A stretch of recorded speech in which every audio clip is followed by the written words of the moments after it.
Bismillahirrahmanirrahim. Assalamualaikum warahmatullahi wabarakatuh. Waalaikumsalam warahmatullahi wabarakatuh. Innal hamdalillah nahmaduhu wa nasta'inuhu wa nastaghfiruh wa na'udzu billahi min shururi anfusina wa min sayyiati a'malina. Faman yahdihillahu fala mudilla lahu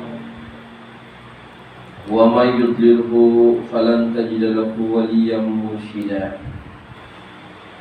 Asyhadu an la ilaha illallah wahdahu la syarika lah wa asyhadu anna Muhammadan abduhu wa rasuluh la nabiyya wa la rasula ba'da, amma ba'du.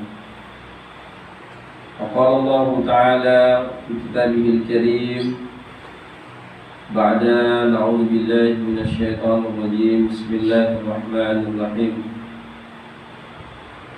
Wa ma umiru illa liya'budullaha mukhlishina lahud-din hunafa. Wa qala aidan la yanalallahu luhumuha wa la dima'uha walakin yanalu taqwa minkum. Atau kama qala Nabi sallallahu alaihi wasallam, ittaqullaha haitsu ma kunta watbi sayyi'atan hasanatan wa khaliqin nasa bi khuluqin hasan. Wa qala aidan kun fid dunya ka'annaka gharib aw 'abirus sabil. Atau kama qala Nabi sallallahu alaihi wasallam, amma ba'd. Alhamdulillah, puji syukur kita panjatkan kehadirat Allah Subhanahu wa taala yang telah membimbing kita menuju majelis ini, menuju tempat pengajian ini. Semoga Allah Subhanahu wa taala menjadikan ini sebagai ladang pahala untuk kita semuanya. Selanjutnya salawat dan salam tiada henti-hentinya kita sampaikan kepada baginda Rasulullah SAW. Wabil khusus hari ini adalah hari kelahiran beliau. Kita panjatkan dan kita kirimkan salawat untuknya. Allahumma salli ala sayyidina Muhammad wa ala ali sayyidina Muhammad. Kita kirimkan salam untuk beliau. Assalamualaikum ya Rasulullah. Sebelum kita lanjutkan pengajian kitab Al-Hikam ini, mari kita kirimkan Fatihah ila hadratin Nabi Muhammadin Mustafa Rasulullah sallallahu alaihi wasallam wa ila azwaji wa dzurriyyati wa likafatil anbiya'i wal mursalin wa ila ashabi Rasulillah ajma'in, khususan Sayyidina Abu Bakar As-Siddiq wa Sayyidina Umar bin Khattab wa Sayyidina Utsman bin Affan wa Sayyidina Ali bin Abi Thalib karramallahu wajhah wa ila awliya as-salihin, khususan Sultan Waliya Syekh Abdul Jilan wa Syekh Babad Al-Naqsabandi wa khususan ila musannif hadha kitab al-hikam Ahmad ibn Athaillah As-Sakandari. Syaulillahi wa lahumul Fatihah. A'udzu billahi minasyaitonir rajim. Bismillahirrahmanirrahim. Alhamdulillahi rabbil alamin, arrahmanir rahim, maliki yaumiddin. Iyyaka na'budu wa iyyaka nasta'in. Ihdinas siratal mustaqim. Siratal ladzina an'amta 'alaihim ghairil maghdubi 'alaihim waladdallin. Allahumma inna nas'aluka 'ilman nafi'an wa rizqan thayyiban wa 'amalan mutaqabbalan. Para jamaah sekalian dirahmati Allah Subhanahu wa taala, minggu lalu kita sudah membahas bab yang ke-10 dari kitab Al-Hikam, Al-A'malu Suwarul Qa'imatu wa arwahuha wujudu sirril ikhlasi fiha.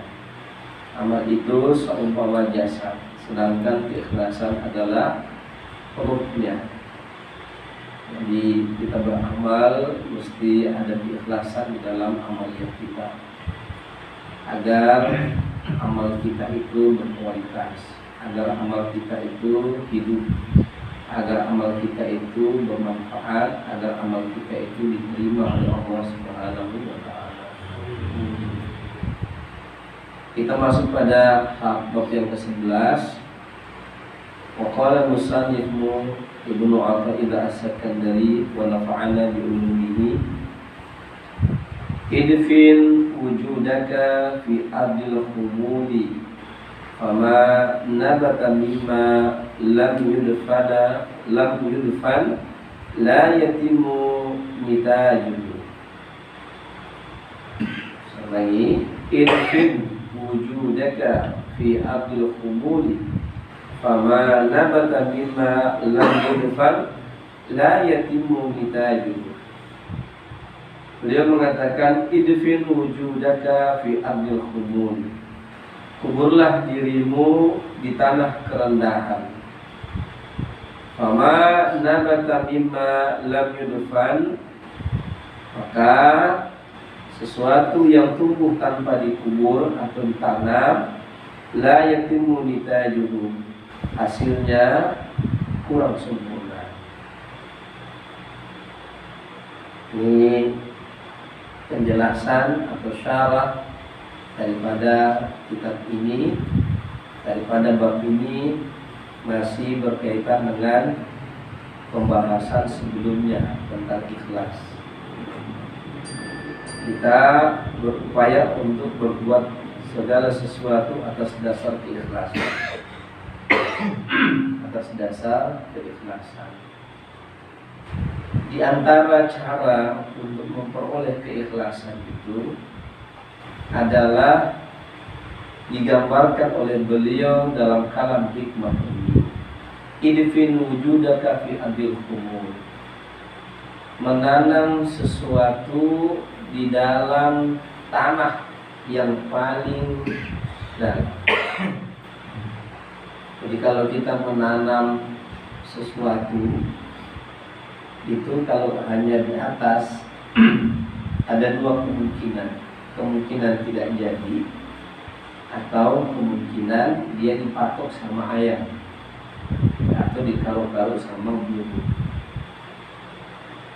Atau kalaupun sistem sekarang ini pakai hidroponik, itu juga tidak sempurna. Maka ketika kita menanam bibit sesuatu, ini yang paling paham ini Pak Petani, ya.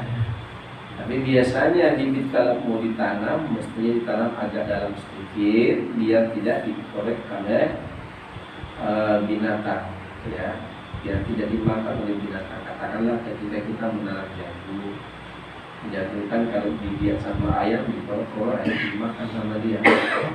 Saya agak dalam dikit supaya tidak nampak, ya. Karena sesuatu yang tumbuh tanpa dikubur atau ditanam, hasilnya itu tidak sempurna. Ini adalah perumpamaan yang disampaikan oleh beliau. Ketika kita beramal, maka kita mesti sebaiknya menyembunyikan amaliyah kita, ya, sehingga tidak dinampakkan sama orang. Ya, kita sebaiknya menyembunyikan amal kita.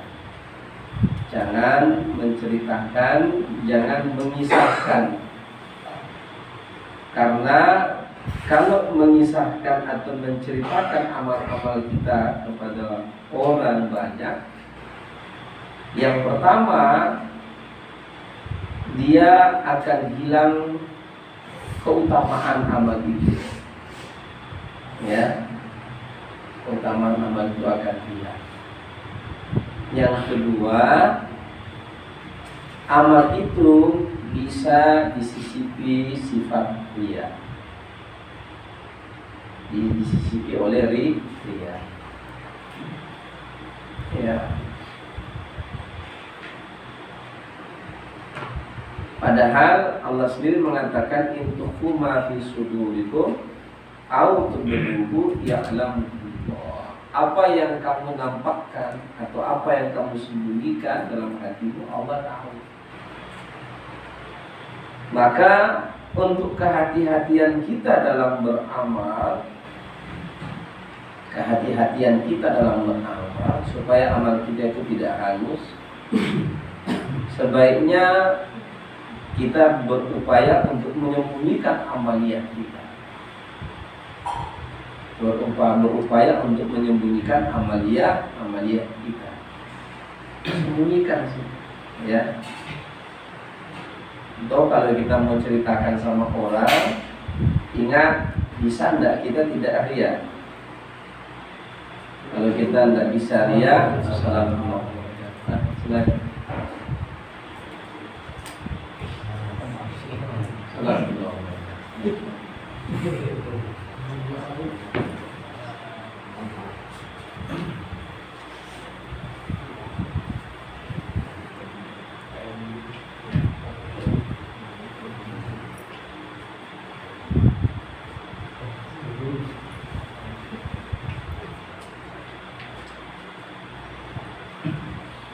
Banyak hal, silakan ambil tempat dulu. Banyak hal yang kita khawatirkan ketika kita menceritakan amal kita kepada orang lain yang tidak bisa kita percayai. Yang pertama bisa jadi dia mencibirin kita. Baru itu sudah cerita, ya, sok-sokan, ya kan? Atau akan membuat kita bangga dengan amaliyah kita. Padahal kita sudah paham bahwa apa saja yang terjadi ini kan sudah awal-awal kita ceritakan. Itu kita bisa beramal soleh biiznillah, atas izin Allah, atas perkenannya Allah. Kita diberi taufik oleh Allah. Kita punya keinginan dalam hati, saya mau bersedekah lah. Tapi itu baru niat. Kamu bisa bersedekah ketika ada niat yang kamu mau lakukan tadi, mau berbuat baik, ada niat. Belum tentu kamu bisa melakukan amal itu kalau amalmu, perbuatanmu tidak diberi taufik oleh Allah, tidak diberikan izin oleh Allah untuk berbuat.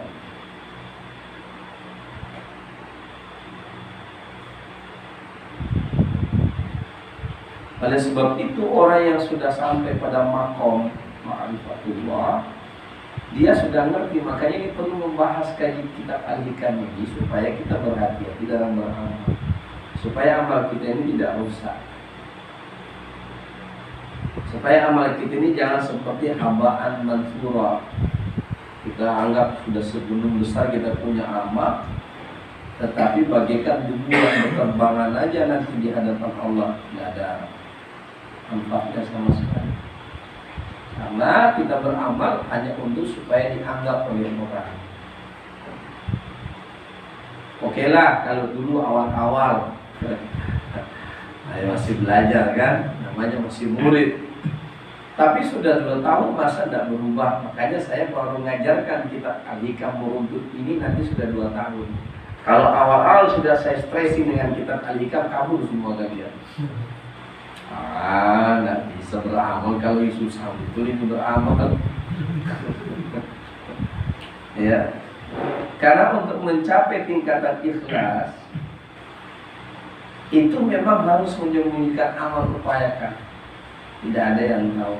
Bahkan tidak ada orang yang tahu pun hati kita nyeletuk. Hanya aku yang zikiran malam di sini, tak ada.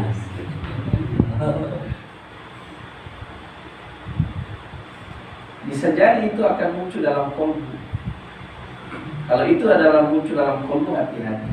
Itulah setan membisik-bisikkan supaya kamu membanggakan dirimu, membanggakan amalmu. Ini kamu sudah bangga pada dirimu sendiri bahwa aku yang hebat dari yang lain. Walaupun kamu sembunyikan amalmu, hati-hati. Setan itu pandai sekali. Walaupun kita udah sembunyikan amal kita, tapi kita hanya hati yang sholat malam. Di sini tidak ada wajah-wajah sholat malam. Kalau sudah kayak begitu, hati kita muncul, cepat-cepat istighfar. Karena itu adalah syaitan memang punya maksud untuk menghancurkan amal kita. Sudah setengah mati, kita bangun tengah malam, sholat lail, pagi kita cerita. Tidak, kadang-kadang tidak dicerita. Kita pancing-pancing orang untuk menceritakan supaya kita punya amal ini kita bisa cerita. Itu sama juga. Makanya disebutkan sama beliau, idfin wujudaka fi ardil khumul. Sebaiknya kamu tanam amalmu itu di tanah yang paling dalam supaya tidak ada segala sesuatu yang ada di tempat yang paling dalam. Pak, banyak yang berharga. Emas itu dalam bumi, Pak. Susah kita dapatkan. Yang 24 karat itu Pak dalam tanah. Di luar itu hanya 22 karat, murah. Hanya dia. Tapi kalau yang di dalam itu berkilauan, kuningnya masak. Makanya amal kita ini mesti disembunyikan. Oleh sebab itu Nabi bersabda, sab'atu yuzilluhumullahu fi zillihi yauma la zilla illa zilluhu. Ada 7 golongan manusia yang akan memperoleh naungan di padang mahsyar nanti, di mana tidak ada naungan yang akan mereka dapatkan kecuali naungan dari Allah. Di antara 7 golongan itu ada 2 amal yang disembunyikan. Ada 3 bahkan.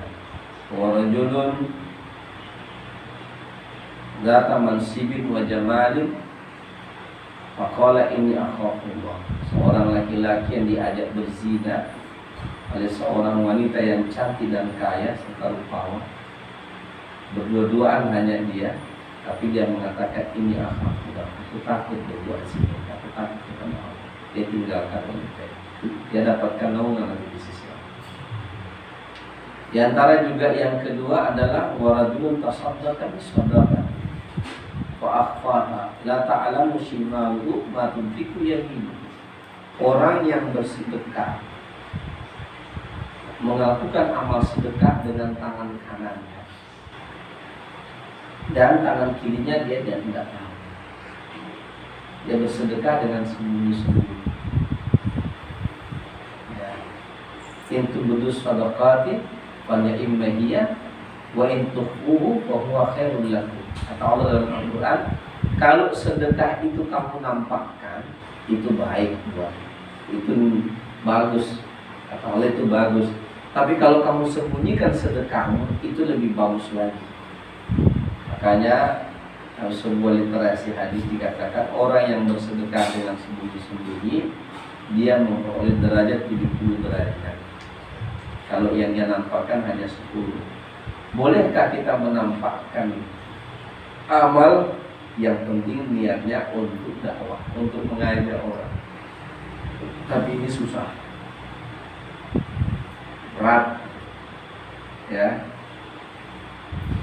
Tuliskan nama saya situ bang, hamba Allah saja. Begitu disebut yang memberikan sumbangan 1 juta atas nama hamba Allah, yang sadar muslim, aku. Sama saja. Ya. Makanya dikasih kalam hikmah ini luar biasa. Ma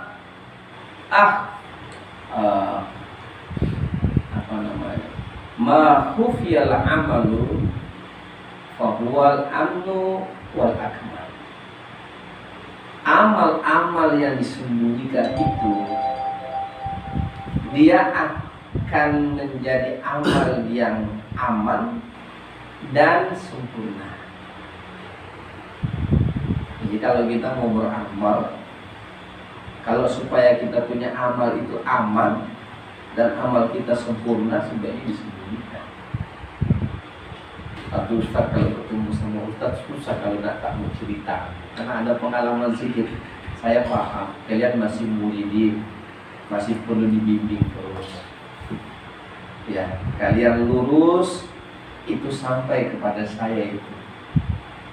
Firasat itu disampaikan Allah. Makanya saya sampaikan dalam ceramah saya kemarin, hati-hati kita kalau membuat dosa. Kenapa? Dosa yang antum buat itu akan diperlihatkan sama lain. Ketika ada umat Nabi berbuat dosa, maka Nabi sedih. Gak usah Nabi, sama saya saja sudah kayak gitu. Allah nampakkan sama saya kok, sedih saya. Ya Allah. Kalau kalian beramal tuh Allah perlihatkan. Saya diberitahu sama Allah. Caranya gimana itu Allah a'lam. Itu saya pun tidak bisa ngomong banyak, karena ini bukan sesuatu yang sifatnya kanuragan atau apa, tidak. Ya, ini adalah sebuah burhan. Burhan itu pemberitahuan Allah ke dalam kolbu hati orang-orang, terutama guru dengan murid itu nggak bisa dinafikan. Sama dengan ayah sama anak. Kalau anak buat belok, pasti ayahnya itu ada firasat. Ini anak saya ini sudah buat salahnya apa salah ini. Atau anak kita jauh, kita pasti terasa ada firasat. Ini ada yang terjadi sebenarnya, ada apa? Nah, itulah firasat hati seorang guru. Kalau Bang Wanto lagi belok-belok, kenapa ini pikiran saya Bang Wanto ya? Kalau Bang Iman belok-belok, saya kenapa Bang Iman belok-belok ini rasanya? Ada apa? Saya datangi beliau kemarin, kenapa rupanya beliau ada sedikit gundah gulana. Saya datangi sesuatu lagi. Gurunya yang datang jumpai dia karena batinnya terus memanggil. Ya, begitulah saya dengan guru saya. Saya kalau lagi rindu sama guru, lagi apa, itu beliau datang dalam mimpi menghibur. Nah, kadang-kadang saya punya tangan di jabat tangan, kadang-kadang ya pundak saya ditepuk. Nah, dulu saya di pesantren sempat saya goncang. Goncang saya itu karena sudah lama masuk dalam pesantren, ya tidak ada lampu, jalan becek, nggak ada beras yang mau dimakan. Saya bilang, sementara yang sebelum saya udah pada kabur kan. Aduh ya Allah, saya hanya menghadap ke atas saja, ya Allah, Engkau yang Maha tahu saya sampai di mana. Akhirnya tiba-tiba saya mimpi guru saya datang, tengok-tengok dari atas bukit dia. Kaget juga saya. Datang orang tua. Akhirnya saya pagi-pagi saya ceritakan itu sama Pak Rahman. Saya bilang ini firasat baik. Insya Allah dalam waktu dekat pesantren ini akan berubah keadaan. Bersabar saja, alhamdulillah. Jadi jagalah amal antum semua. Yang kedua tadi, yang ketiga, warajulun zakarallahu khaliyan fahadat aina. Seorang laki-laki yang berzikir di dalam kesunyian dirinya, dan kemudian dia ingat Allah, dia takut kepada Allah, dia rindu kepada Allah, dia rindu kepada Rasulullah, dia cinta kepada Allah, dia tidak tahan batinnya sampai menetes air matanya, kata Nabi. Itu orang-orang yang akan memperoleh naungan nanti di sisi Allah. Ya.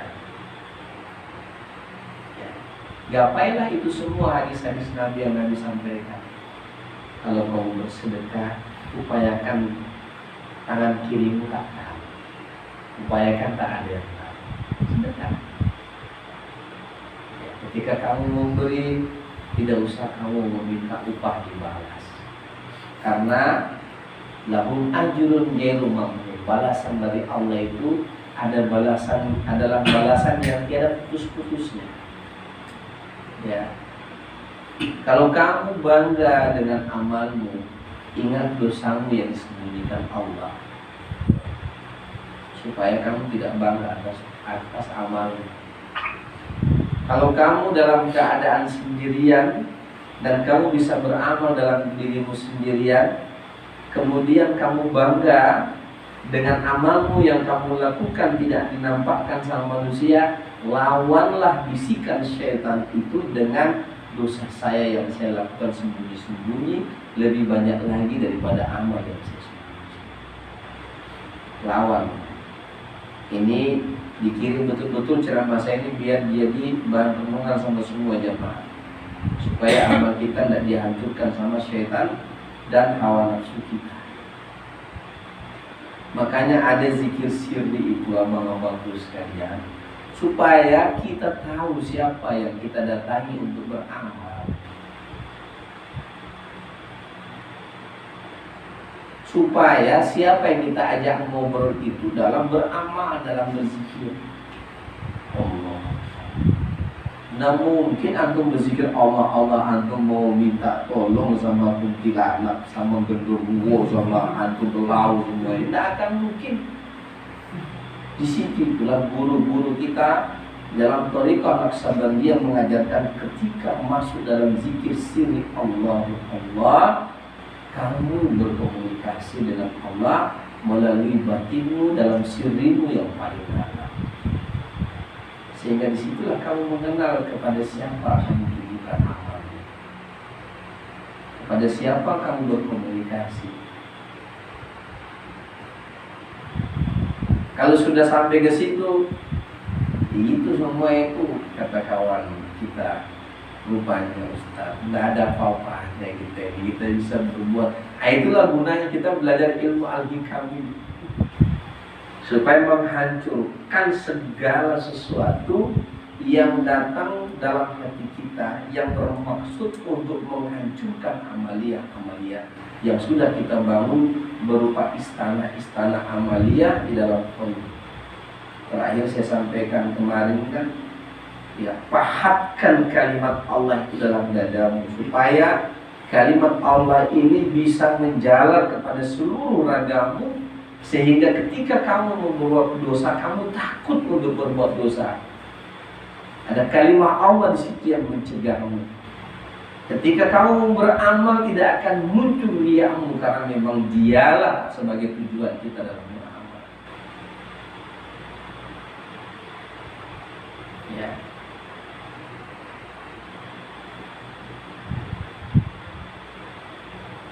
Sebutkan oleh beliau, ya, inna sholati wa nusuki wa mahyaya wa mamati lillahi rabbil alamin. Dalam Al-Quran, ya, surah Al-An'am, Allah Subhanahu wa ta'ala berfirman, inna sholati, sesungguhnya sholat, wa nusuki, ibadah, wa mahyaya, hidup, wa mamati, mati lillah. Udah ke sana aja semua. Ya. Apa manfaat daripada menanam amal ini supaya amal kita ini bisa istiqomah?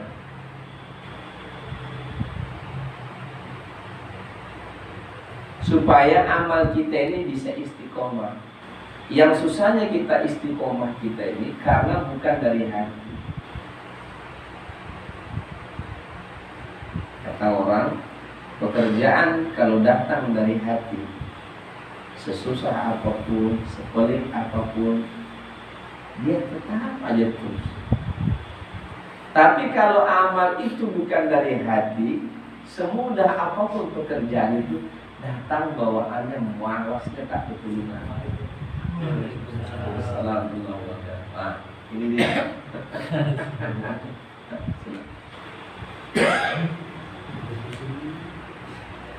Ya kan? Nasihat orang-orang tua kita itu waktu kita mau belajar bekerja, ya, silakan ya bekerja. Apa kata orang tua kita? Nah, kalau kamu bekerja, kamu jangan minta upah. Ya kan?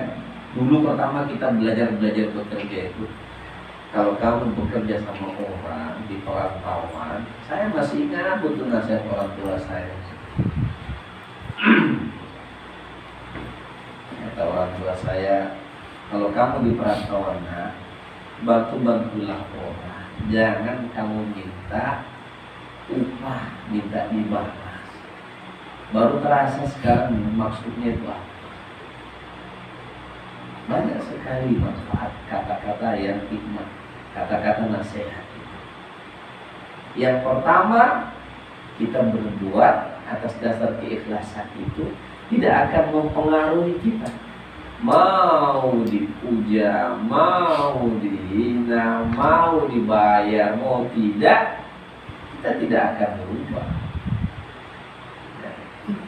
Yang kedua, karena dia dari hati, dia istiqomah. Istiqomah aja dia. Ya, karena dari hati. Hati itu kalau kuat.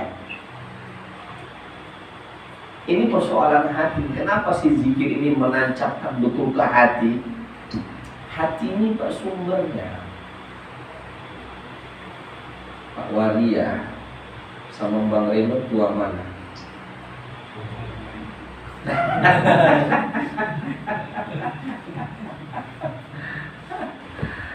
Ya, tua Pak Waria. Tapi bisa jadi lebih unggul Pak Waria ibadahnya daripada Bang Reno. Bisa jadi. Artinya kekuatan fisik itu tidak menjadi jaminan untuk beramal saleh.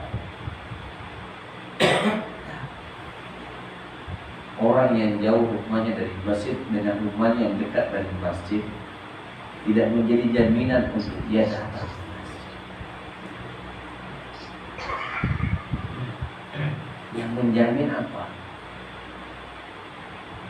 Yang di dalam ini. Makanya saya pernah katakan, jasad ini tentaranya raja yang ada di kaum. Dia akan bergerak sesuai perintah dalam sini. Kata perintah mau ke dalam majelis, datang. Sejauh tempatnya Mbak Iman di sana, ke sini. Ada lagi lebih jauh, memang cecep tuh. Rupanya ketika ke sana kita kemarin dulu, wala lebih jauh lagi Bang Cecep. Kalah saya dulu.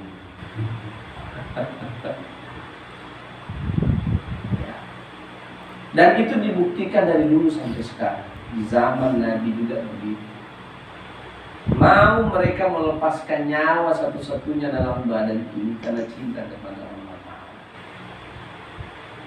Karena yang dalam hati dia mendorong. Makanya kita harus terus menjaga ini kepentingan hati. Yauma la yanfa'u malun wala banun illa man atallaha biqalbin salim. Pada hari di padang mahsyar nanti tidak ada gunanya itu anakmu, tidak akan memberikan syafaat itu hartamu yang kamu cari-cari di atas dunia ini. Ustaz kasih betul sama harta. Iya, itu yang bukan orang tidak beramal kepada Allah. Itu terus yang dicari siang malam. Ya, Ustaz keras keras, nggak apa-apa sekali-sekali. Karena Nabi mengatakan kum fid dunya ka'anna taburid au amirus. Tidak tahu juga ini Tuhannya harta itu berbiasa sekali. Yang warna merah kertas itu, bisa orang itu lupa sama Allah gara-gara ini. Nggak usahlah kelas-kelas kita, kelas-kelas kiai 1 miliar lah, yang halal jadi haram Pak. Siap? Intahmin alaihi yalhat autak turku yang khas kata Allah. Ulama yang kayak begini kayak anjing kata Allah. Bukan kata saya. Kata Allah anjing kata Allah. Intahmin alaihi yang khas autak turku yang khas. Kalau kamu bawa dia julurkan lidahnya. Kalau kamu tinggalkan dia julurkan juga lidahnya. Menjilat maksudnya. Nah, jangan kayak gitu. Jadi kiai nanti, jadi mursyid nanti, pilih-pilih yang mau diajarin. Ini orang kaya nih, aku ajarin dia. Ini saya tidak rela kalau begitu. Saya tidak pernah ngajarkan kayak gitu. Sama semuanya ini. Terus Ustadz kok sama Ustadz ada yang dekat tadi? Itu khadam. Guru itu mesti ada khadam. Dari zaman Nabi mesti ada khadam. Kalau kalian mau paham, harus paham nih. Zaman Nabi itu ada khadam-khadamnya Nabi. Maka sampai sekarang guru pun juga dihikmahi. Apa gunanya itu untuk muridnya? Biasanya kalau ada murid yang berkhidmat kepada guru, lebih banyak yang dia tahu daripada orang yang tidak berkhidmat dekat dengan guru.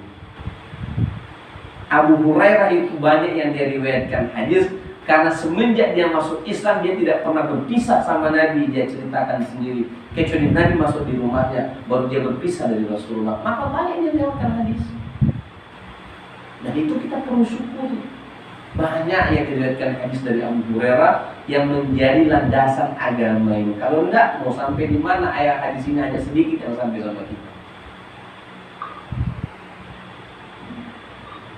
Jadi dulu itu Bang, saya berkhidmat sama guru saya almarhum Abuya Syekh Abu Mansur, orang tua daripada Ustaz Harith itu. Saya berkhidmat di pesantrennya, saya berkhidmat untuk beliau. Kecuali beliau memang punya usaha selama harus saya berkhidmat. Niat saya berkhidmat, alhamdulillah.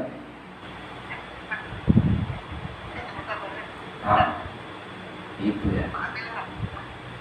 Hilangin suaranya biar nggak kedengaran. Saya itu bagus, suaranya kalau ngeliatin bagus. Jadi jangan ada yang cemburu ya. Takut nanti ada yang cemburu kan, ini dekat sama Ustadz, ini kesana kembali sini. Tidak, memang begitu adab dalam kehidupan. Ya, karena apa? Guru juga menengok murid-muridnya. Ini jangan diganggu. Dia punya urusan keluarga banyak, dia punya urusan pekerjaan banyak. Ini lagi free, ajalah. Abu Hurairah itu tidak punya orang tua di Madinah, maka dia bebas, free. Dia hanya tinggal di Ahlu Sufa namanya, di pinggir masjid. Ya memang Nabi tempatkan untuk di situ. Nabi makan dia makan, Nabi minum dia minum. Kalau Nabi dapat malam dipanggil semua Ahlu Sufa itu kumpul. Ini makan semua. Mereka banyak free waktunya. Makanya Abu Hurairah semenjak dia masuk Islam, semenjak dia hijrah dalam Islam, dia tidak pernah tinggalkan Nabi bersama. Makanya dia banyak meriwayatkan hadis. Tapi atas karena itulah bermanfaat untuk agama Islam. Banyak dia meriwayatkan hadis dari Nabi SAW sebagai landasan agama kita. Nah, minumnya, ya, saya bukan suuzon, dan suuzon, saya khawatir. Ya, yang kemarin kejadian itu juga bermula dari situ, kan ya, isu yang sampai ke saya itu kan, ya, karena kita ini, saya tak mungkin panggil Bang Andi, lu ikut gua dah kemana? Ustadz, maaf Ustadz, saya ngepam nih. Tidak mungkin. Sementara kehidupan beliau secara ma'isyah keduniawian ya ngepam. Ya, tidak mungkin. Saya zolim namanya nanti. Saya nggak gaji beliau, terus beliau istilah zolim, beliau zolim nanti kayak gitu. Ya. Jadi tadi kita kembali ke persoalan tadi ya. Maka amaliyah yang kita lakukan, upayakan tidak kita nampakkan. Ya, kata Nabi SAW, kalau kamu sembunyikan amal itu, kamu akan memperoleh 70 derajat. Tapi kalau kamu nampakkan dalam rangka untuk spesial atau apa, kamu dapat 10 amal. Kenapa? Karena ketika kamu beramal, makanya saya pribadi ya, ini saya bukan mau riak mau apa, saya pribadi.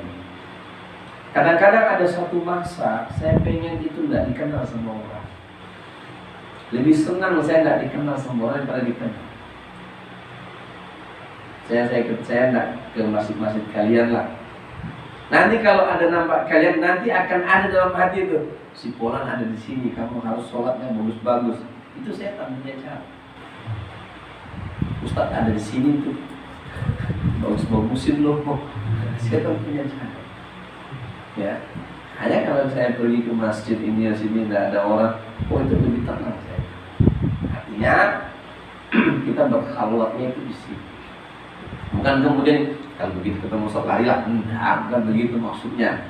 Ya, maksudnya kita berupaya dalam hal-hal yang sifatnya kita perlu jaga amaliyah kita ini biar tidak rusak.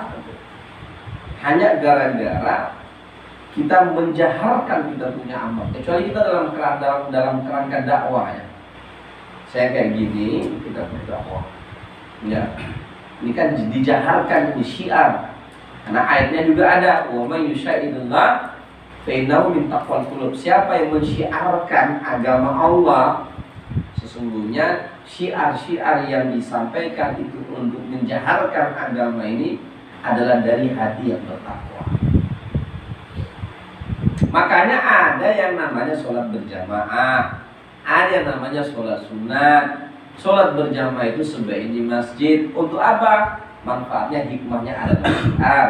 Sementara sholat sunat sebaiknya kamu di rumahmu, sebaiknya kamu di dalam kamarmu.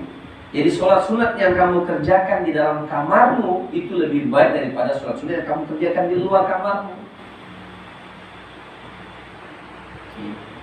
Misalnya ini kamar ini, kamu sholat sunat, mau sholat sunat, kamu sholat sunat di dalam kamarmu itu lebih baik. Maksudnya kamu lebih terjaga. Mau menangis kamu di situ, kamu tidak ada yang tahu.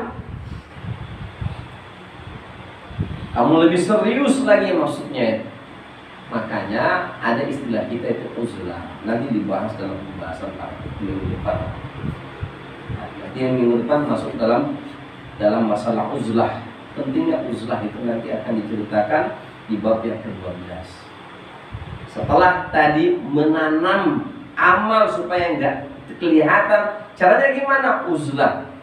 Uzlah itu adalah ada satu uzlah zahir dan batin, ada yang namanya uzlah batin atau khalwat. Ya, uzlah menyendiri, walaupun di keramaian dia merasa sepi. Dalam kesendirian dia merasa ramai. Nah, itu saya mengungkapkan. Orang kalau sudah belajar suluk ini dan belajar tarekat ini, dia akan mendapatkan dua hal dalam hidupnya. Dalam keramaian dia merasa sepi, dalam sepi dia merasa ramai. Seramai apapun itu, dia merasa sepi sekali di dunia. Kenapa? Dia merasa bersendiri. Dia merasa tersendiri itu. Tidak lagi termakan dengan suasana itu maksudnya. Kalau dulu kan begitu dangdut kita juga joget. Ya kan? Kalau sekarang dangdung misalnya, itu sudah dalam hati kita sudah menolak. Nah bisa kita nafikan karena kita selalu isi dengan kalimat Allah di sini. Itu sudah menolak, ditolak itu sama hati kita. Mau muntah rasanya kita. Mau lama-lama di tempat itu. Betul ya? Mau muntah juga sih. Contoh. Ya. Ada yang merasa sepi, dia merasa uzlah sendiri dia, tapi dia merasa ramai. Ramai rasanya. Ya, bersama dengan malaikat. Dia bersama dengan malaikat. Dia berkomunikasi di dalam dirinya sendiri. Jadi orang kalau sudah khalwat itu khalwat zahir saja, batinnya itu tidak khalwat. Batinnya itu khalwatnya sendiri tapi bersama dengan Allah. Berdua-duaan dia dengan Allah. Contoh, saya sering kali umpamakan waktu dalam WC, kamar WC. Di kamar mandi misalnya kan, kita buang air. Ya Pak Pop, Waktu Pak Bob dalam WRQ itu Pak Bob diam atau bergerak? Diam, tak ada kawan atau sendiri atau ada kawan? Diam. Waktu diam itu merasa sendiri atau ada kawan?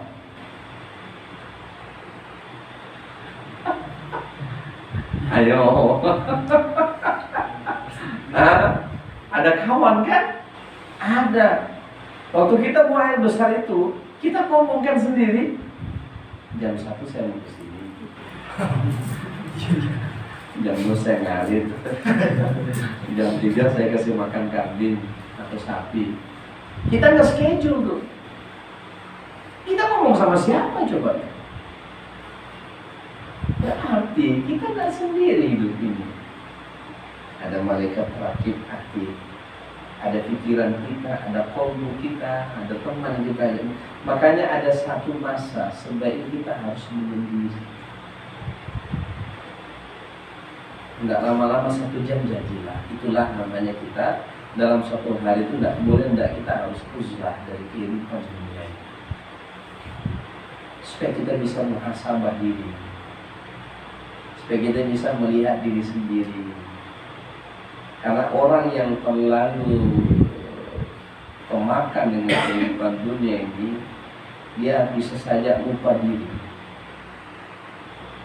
Maka dia mesti, makanya sholat itu, Pak, manfaatnya sholat itu adalah supaya kita bisa uzlah dari kehidupan dunia, tapi berat.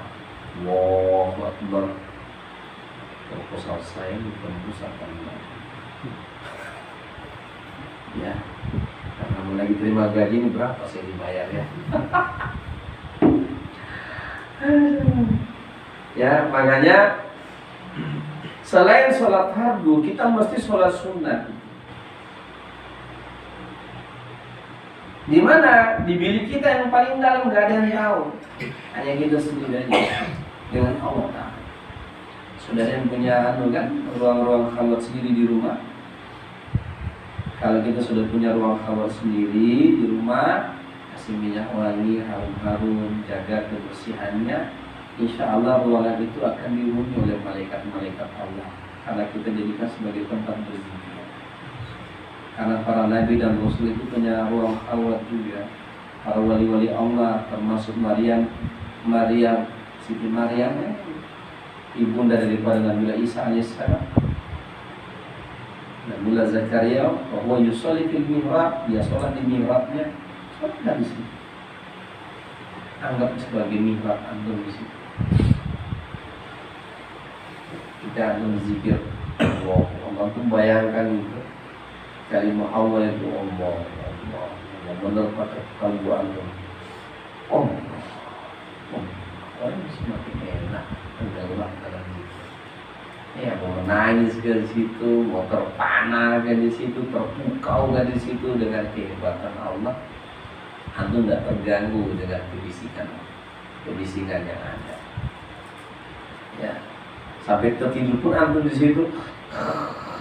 Kayak antum kata Ustaz, siapa Buya Ar-Razi, kalau orang tidur sambil zikir itu dia sedang masuk di alam malakut, itu bisa jadi ya.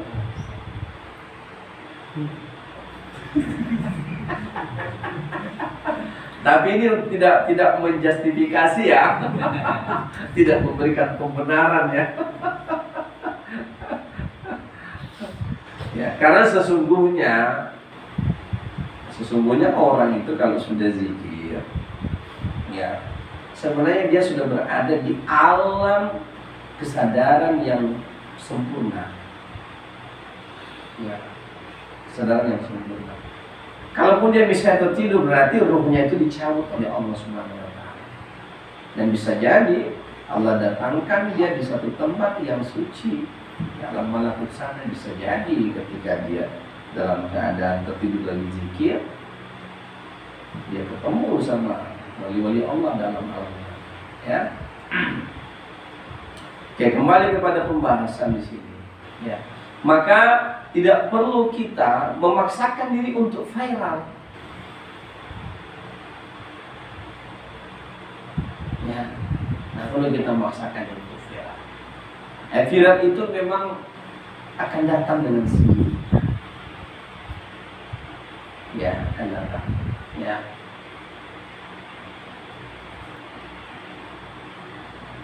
Ada saat kita memang harus mendakwahkan, ada saat kita harus menyembunyikan. Ya, sembunyikanlah amal-amal antum semuanya. Ya. Kalau boleh antum bisa menyembunyikan zikir antum setiap saat, itu lebih selamat antum. Kita ini kadang-kadang lagi bawa kendaraan tiba-tiba ingat Allah, zikir tak? Allah lagi panggil, dan tiba-tiba antum pakai helm, kan gak ada yang tengok antum nangis dalam helm itu. Nangis saja. Saya izinkan, di mana saja kamu ingat Allah silakan.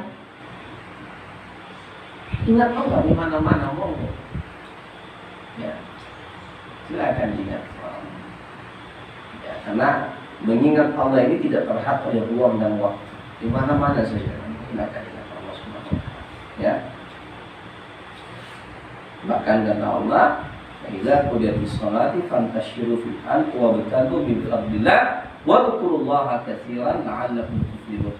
Kalau kamu udah selesai sholat, bertebaranlah kamu di atas bumi lagi, cari rezeki Allah sebanyak-banyak, cari rezeki Allah yang ada di atas permukaan bumi.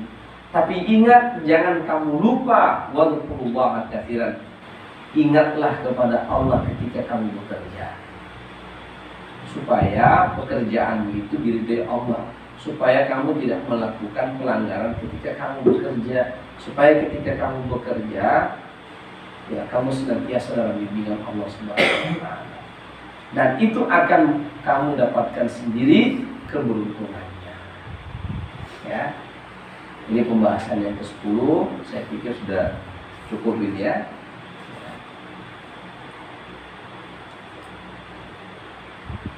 Ini mengatakan seperti itu. Ya.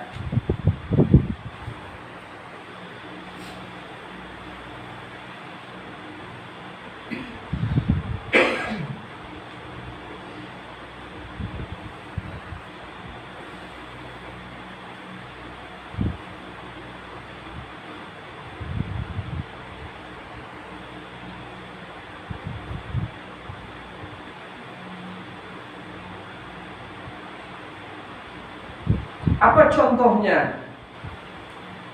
Nabi itu, Pak, sallallahu alaihi wasallam. Ya. Kita ini, amal kita ini kalau betul pasti Allah tetap memberikan spot, kadang-kadang dinampakkan. Kita belajar sama Nabi sallallahu alaihi wasallam dalam beramal. Beliau ya orang yang sudah meninggal bapaknya, meninggal emaknya. Jadi tidak ada sesuatu yang membuat beliau ini harus membanggakan dirinya.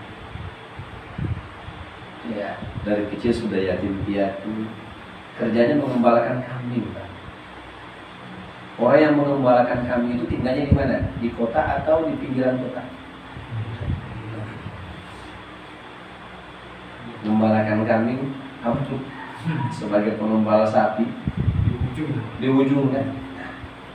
Bersyukurlah kalau mengembala sapi, Pak. Nabi Muhammad itu pekerjaannya pertama adalah mengembalakan kambing. Kalau yang namanya mengembalakan kambing zaman dulu beda sekarang. Berarti dia tinggal-tinggal di lereng gunung, jauh dari keramaian manusia. Tak terkenal Nabi. Ya. Begitu Allah mau menjahatkan beliau sebagai Rasul, mulai terkenal sebagai pedagang. Setelah sudah terkenal sebagai Al-Amin dan orang yang paling kaya, beliau pun merasa bukan ini yang aku cari. Nabi itu berkhalat itu semenjak masuk mendekat-dekat usianya 38, udah mulai memikirkan, bukan ini tujuan, bukan ini maksud hidup ini. Ada sesuatu di sebalik ini. Maka Nabi bolak-balik itu berkhalat itu ke Gua Hira yang tinggi. Sudah nengok itu, waduh, kalau saya naik ke atas kemarin itu tidak sampai-sampai saya mungkin. Saking tinggi itu gunungnya dia. Nah memang pas di depan Buhairah itu kota Mekah sama Ka'bah nampak di situ. Jadi beliau memang menyendiri. Itu bukan pada saat sekali aja beliau langsung terima wahyu, tidak. Itu beberapa kali Pak. Pulang dari berdagang sampai di rumah berehat-rehat sama Siti Khadijah. Siti Khadijah disuruh siapkan bekal, beliau naik lagi ke atas, berkhawat lagi di atas. Kita yang sudah 40 tahun ke atas ini, itu bahasa qalbu itu tidak bisa dinafikan. Kita lebih banyak pengen berdua-duaan dengan Allah. Ya. Tapi bukan berarti kita meninggalkan pekerjaan. Ya. Ya saya bersyukur ada yang sambil bekerja terus berzikir kepada Allah. Masya Allah. Alhamdulillah ya. Jadi para jamaah sekalian Allah, ini dulu pembahasan kita ya. Kata beliau tadi, ketika kita melakukan amal soleh, maka upayakan kita menyembunyikan amal kita agar amal kita lebih aman dan lebih sempurna. Ya. Dan amal kita aman itu maksudnya amal kita terjaga. Yang jaga siapa? Allah Ta'ala. Cukuplah Allah Ta'ala. Hasbunallah. Cukuplah Allah yang tahu. Cukuplah Allah yang menilai. Kalaupun nanti terbongkar sama orang, itu berarti Allah yang bermaksud untuk membongkar amalmu sama manusia. Jangan kita sorong-sorong dekat-dekat. Kamu tahu tak saya?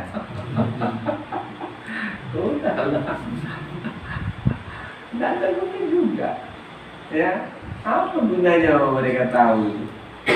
Ya, coba saya tanya itu, apa gunanya mereka tahu kita beramal? Ya, apa untungnya kita beramal diketahui semua orang? Apa untungnya?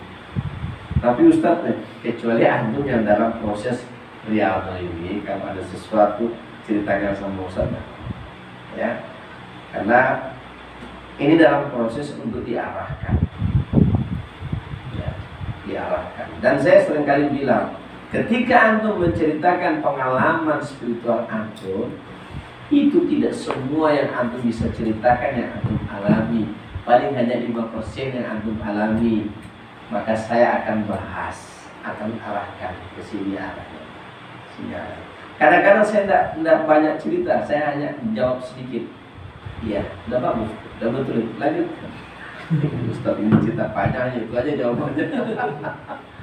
Ya mau dicerita apa, panjang lebar seperti apa lagi? Kalian kan sudah alami semuanya itu.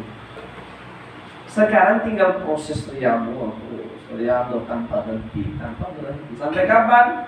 Ya sampai Allah memanggil kita secara hakiki. Kan saya cerita sama kalian, alam malakut nanti itu akan ketemu. Ya di situ ada malaikat-malaikat Allah. Di sana ada wali-waliullah. Ya. Apakah dalam bentuk jahar atau tidak? Yang namanya gaib berarti harus dengan yang gaib. Yang gaib itu pada diri kita apa?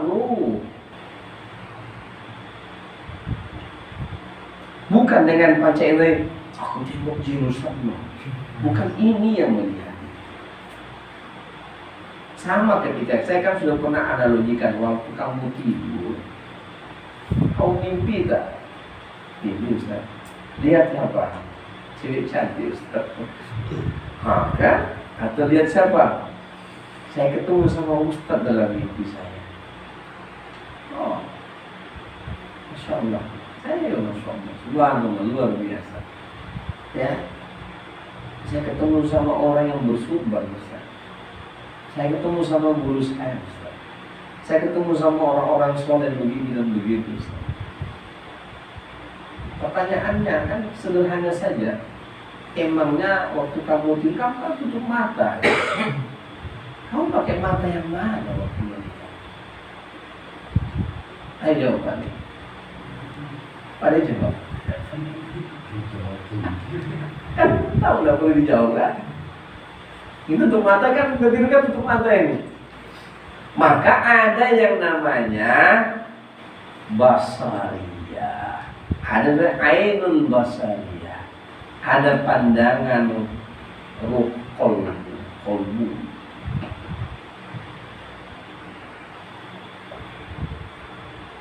Ya. Nah, karena kita diperlihatkan kiamat, diperlihatkan alam kubur, diperlihat. Terus kalau zikir apakah memungkinkan? Sangat memungkinkan. Dalilnya jelas. Anta'budallaha ka'annaka tarahu. Kalau kamu menyembah kepada Allah, seolah-olah engkau melihat Allah. Jangankan hanya surga dan neraka, Allah saja disuruh sama Nabi oleh kita, seolah-olah engkau melihat Allah. Fa in lam takun tarahu fa innahu yaraka. Kalau kamu tidak bisa melihat Allah, ya, yakinkan pada dirimu bahwa Allah melihat engkau.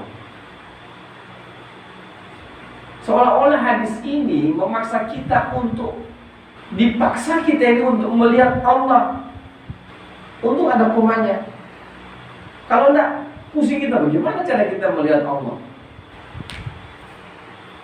Untuk ada kata seolah-olah, berarti tidak dipaksa kita ini secara ru'yah, pandangan mata ini untuk melihat Allah. Kenapa? Karena Allah sudah menghijab dirinya dengan hijab cahaya. Kalau tidak, alam semesta ini tidak mampu menampung keindahan Allah. Allah semesta tidak bisa menampung cahaya Allah. Allahu nuru samawati wal ardh. Kalau tidak ada cahaya Allah ini, alam semesta ini gelap. Kalau tidak ada cahaya Allah, ya nur. Allah punya nama ya nur. Allah yang maha bercahaya.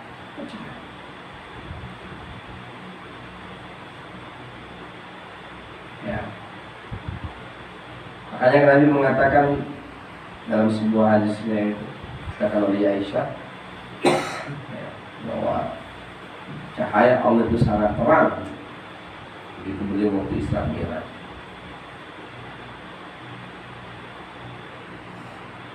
Para jamaah sekalian Allah Subhanahu wa taala. Jadi kalau begitu, apakah memungkinkan kita untuk bisa menyaksikan neraka atau surga? Sementara neraka dan surga itu adalah sifatnya ghaib. Bisa jadi visualisasi yang Allah perlihatkan dalam musyahadah kita, tidak secara hakikiah. Ya, karena belum ada orang yang masuk ke sana kecuali Nabi Sallallahu Alaihi Wasallam. Karena hanya dialah yang berhak mengetuk pintu surga. Kalau Nabi belum buka pintu surga, tidak ada satupun yang bisa masuk dalam pintu surga. Tak boleh. Hanya dialah yang bisa membuka pintu surga. Makanya tidak ada yang bisa masuk dalam surga, termasuk roh itu tidak bisa masuk dalam surga. Cuma ada sebuah riwayat yang lain, roh itu yang musyahid di jalan Allah, itu seperti burung yang terbang masuk ke dalam surga. Ya, untuk terbangan. Tapi belum dalam wujud, ruhnya itu masih berbentuk burung terbang. Yang syahid di jalan Allah Subhanahu wa taala. Dan kita tahu diceritakan seperti itu. Oke ya, ini udah jam 11 lewat ya. 1 jam lebih kita cerita terkait dengan kitab Al-Hikam ini. Ya, semoga apa yang kita dapatkan dalam pembahasan ya di bab yang ke-11, insyaallah minggu depan kita akan membahas tentang uzlah, pentingnya uzlah. Wa bihamdika asyhadu an la ilaha illa anta astaghfiruka wa atubu ilaik. Wassalamualaikum warahmatullahi wabarakatuh. Waalaikumsalam.